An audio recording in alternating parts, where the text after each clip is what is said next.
Kick-ass D&D monsters you didn't know existed, part 2. And today we're talking about the Grick. Get a load of that vile aberration. Alright, so it's not actually an aberration. It's actually a medium monstrosity with an AC of 14, 27 hit points, 30 feet of run speed, and 30 feet of climb speed. And for reasons I'm going to get to, we're going to start with these stats right here. It has resistance to bludgeoning, piercing, and slashing from non-magical attacks. It can see up to 60 feet in the dark. It has a passive perception of 12 and a challenge rating of 2. Note it doesn't speak. Now to this stat block. If you take a close look, you're going to notice there's something off about it. They have above average strength, dex, and con. They're not very smart, but they have above average wisdom. I can hear you asking already, but cleric, how are they so wise? Well, it has a little something to do with this ability right here. Stone camouflage. The Grick has advantage on stealth checks made to hide in rocky terrain. If you're situationally aware enough to have read between the lines and know what I'm about to say, let me know in the comments. You see, the Grick, they're ambush predators. And over the thousands and thousands of years that the Grick have been around, they've developed a perfect set of skills for an ambush predator. Gricks are usually 6 to 8 feet long, and usually appear about like this one here. You know, a 6 to 8 foot slug or snake creature that culminates in 4 grabby tentacles and a big old beak. I was gonna say it looks like a vulture beak, but it actually looks more like an octopus beak.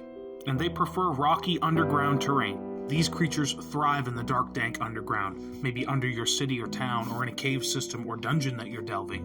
Arguably the most fearsome aspect of the Grick is that they prefer to hunt in packs, using pack tactics no less.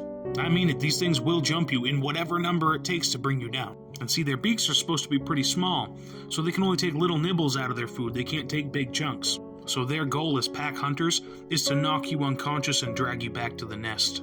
They also have an insatiable appetite, so once they're done with that meal, they're immediately out hunting for another one, or trying to bring back as many as possible at one time. But on a lighter note, their young, known as Grick wormlings, are considered a delicacy in parts of Faerun, usually cured and stuffed with rice pilaf and celery.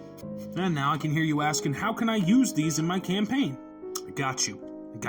And in fact, I pretty much already told you, they like to be in underground, dank, rocky terrain. So this is a great creature to stuff a dungeon with, or if your party has any reason to go subterranean cave diving or something, maybe delving underneath the mountain in search of treasure. There is another way though.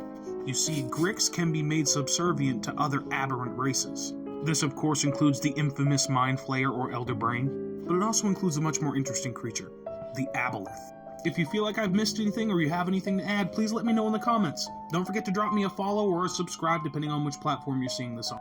And send it to your DM. Maybe you'll see it in your campaign later on. Until next time.